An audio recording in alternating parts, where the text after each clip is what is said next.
Table 12. Ensuring the protection of women with disabilities.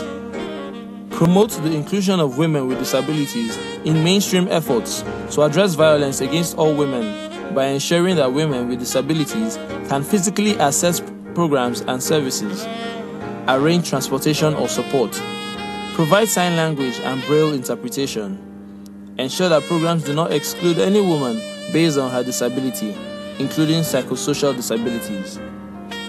All women are not the same. Ensure that women with all types of disability are included in all measures concerning women with disabilities, and that such measures are of equal value to all women with disabilities. Take measures to fight stigma, discrimination, and all forms of violence against women and girls with disabilities. For example, through awareness campaigns and community discussions. Create accessible channels for distributing information, consulting and reporting about all forms of violence against women and girls with disabilities. Collect data on the number of women with disabilities who access services and programs for preventing violence against women. Serve victims of such violence and use this data to develop initiatives that are more inclusive. Educate women and girls with disabilities about their human rights. Provide women with disabilities with information and counseling on sexual and reproductive health issues. Disseminate information in formats that are accessible to people with learning and sensory disabilities, such as through braille, sign language, and easily understood language. Investigate the causes of all forms of violence against women with disabilities. Specifically look at the needs of elderly, single, and indigenous women, and women who live in rural areas, with regard to the isolation and victimization that can contribute to violence in such circumstances. Ensure that all research, actions, and advocacy related to violence against women with disabilities incorporates the forms of violence identified by women with psychosocial disabilities, such as psychiatric assault.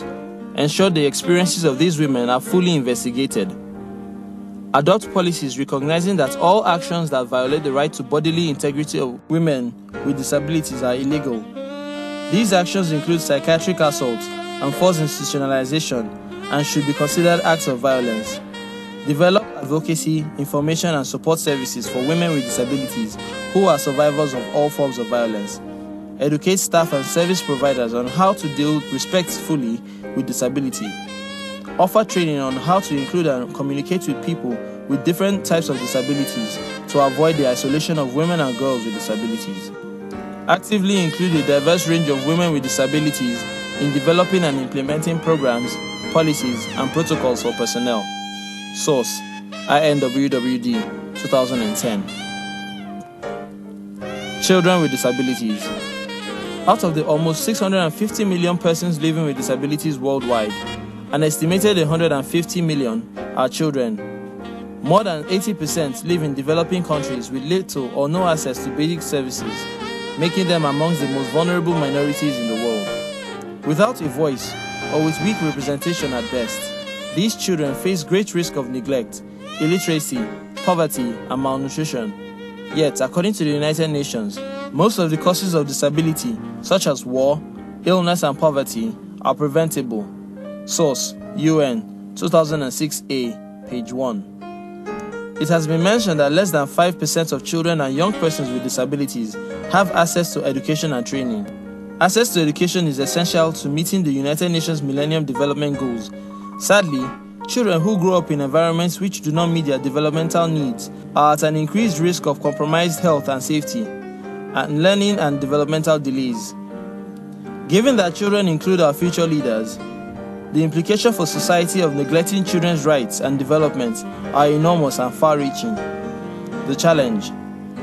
The United Nations Children's Fund, UNICEF, reports that children with disabilities are particularly prone to discrimination from the very individuals and institutions with an obligation to protect them, including families, health and education services, and the state. They are especially vulnerable to abuse, exploitation, and neglect due to ignorance, stigmatization, and other forms of discrimination because of their specific physical and intellectual differences. UNICEF 2009. However, despite the global interest in child disability, relatively little is known about the situation regarding children with disabilities, particularly in developing countries. Protecting the rights of children with disabilities. In November 1989, the United Nations General Assembly adopted the Convention on the Rights of the Child, making it the first human rights treaty that contained a specific reference to disability and a separate article exclusively dedicated to the rights and needs of children with disabilities. UN 2006A, page 2. The UN Committee on the Rights of the Child, along with a growing number of international bodies, has since continued to advocate for the rights of children with disabilities. It states that the committee, in reviewing state party reports, has accumulated a wealth of information on the status of children with disabilities worldwide, and in the overwhelming majority of countries, some recommendations had to be made specifically to address the situation of children with disabilities. The committee also notes that children with disabilities are still experiencing serious difficulties and facing barriers to the full enjoyment of their basic human rights. Source: UN 2006A, page 2. The first step to addressing the needs of children with disabilities is to identify and locate them.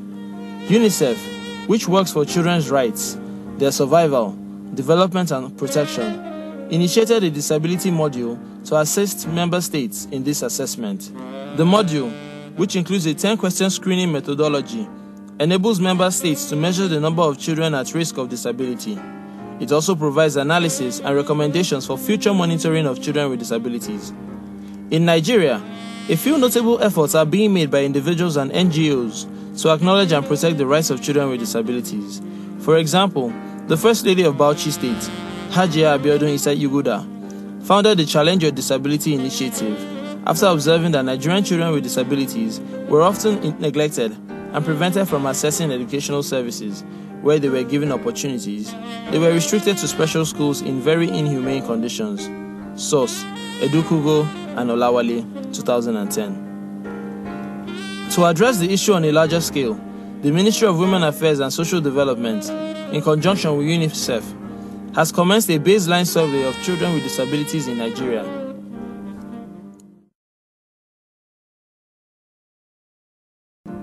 Within the country, however, progress remains painfully slow. Nevertheless, it is hoped that the results of the baseline study will shed more light on the situation and inform future government interventions. Achieving inclusivity for children with disabilities. On a practical level, there is much that organizations can do to include children with disabilities and recognize their human rights within programs and policies. Table 13 offers suggestions for what to consider. Table 13. Considering inclusivity for children with disabilities. Policies on education, health, play and leisure, sport and recreation, and youth services should actively include and respond to the needs and wishes of children and young people with disabilities and their families.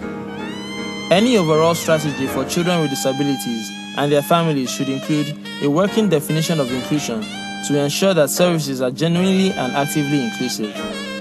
Parents know more about their children than anyone else and should always be involved as key partners in developing an understanding of what will help them and their child most. Children and young people with disabilities should be provided with opportunities to participate in mainstream and separate activities. These children and their families should decide what is best for them. Children and young people with disabilities should be asked for their views on access to and the quality and inclusivity of activities. This will improve take-up and satisfaction. Information is crucial to the inclusivity of service provision. An information strategy should include all agencies and stakeholders. Partnership strategies should include a policy of zero tolerance of bullying and should involve children with disabilities and their parents. For more specific guidance on how to incorporate inclusivity of children with disabilities, please consult the Resource Bank. See Appendix C. Inclusivity is a right. Knowing your rights. Human rights are indivisible and universal. Every individual, regardless of ability, is entitled to the following: civil and political rights, equality, human dignity, freedom of security of person, privacy, freedom of religion, belief and opinion, freedom of expression, assembly, demonstration, picket and petition, freedom of association, political rights, citizenship, freedom of movement, freedom of trade, occupation and profession, labor rights, social and economic rights, right to education, right to food, right to health, right to land, right to water, environmental rights, right to social security, right to housing. A rights-based approach to disability and development is about leveling the playing field so that people with disabilities can access jobs, education, health and other services. A rights-based approach is about the removal of physical and social barriers. It's about attitude adjustments for policymakers, employers, teachers, healthcare professionals, and even family members. A rights-based approach is about ensuring universal design, accessible technology, and coordinated public programs and service. The approach requires government to provide the resources necessary to implement these goals and to enforce penalties for those who refuse to cooperate. Source: Disability Dialogue, Issue Number 4, SAFOD 2010. Did you know? Disability is not mentioned in any of the 8 UN Millennium Development Goals, the 18 targets set out to achieve these goals, or the 48 indicators for monitoring their progress. Source: Albert, 2005, page 13. Without the participation of persons with disabilities, it will be impossible to halve the incidence of poverty and hunger by 2015, the objective of MDG 1. Similarly, the right to free and universal primary education for every child, MDG 2, will not be achieved as long as 98% of children with disabilities in developing countries do not attend school. Source: UN/OHCHR/IPU 2007, page 8. If we are to achieve the Millennium Development Goals of halving poverty by 2015, dealing with education for all, halving the rate of birth and child mortality, it is simply impossible to conceive of doing that without the inclusion of the disabled community. James Wolfenson, former president of the World Bank, November 2004. Representation and protection of persons with disabilities. Did you know? The United Nations Convention on the Rights of Persons with Disabilities is the response of the international community to a long history of discrimination, exclusion, and dehumanization of persons with disabilities. It is historic and groundbreaking in many ways, being the fastest negotiated human rights treaty ever and the first of the 21st century. The convention is the result of 3 years of negotiations involving civil society, governments, national human rights institutions, and international organizations. Source: UNDESA/OHCHR/IPU 2007. To date, there are 147 signatories to the convention and 95 ratifications. Nigeria became a signatory on the 30th of March 2007 and ratified the convention on 24th September 2010, making it mandatory for the nation to abide by the articles of the convention. Increasingly, international organizations, NGOs, and multilateral, bilateral, and even national bodies are realizing that the treatment of disability as a social welfare issue is inadequate to protect the human rights of persons with disabilities. The approach also leaves gaps in achieving social justice and realizing the MDGs. Neither of these problems can be overcome without empowering and including persons with disabilities.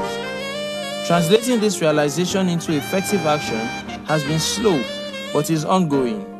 There have been several key instruments applied at global, regional, and national levels which recognize and promote the mainstreaming of disability issues within the broader development and human rights agenda. This section gives an overview of the key instruments that have been applied over the last 3 decades and concludes with a note on their effectiveness.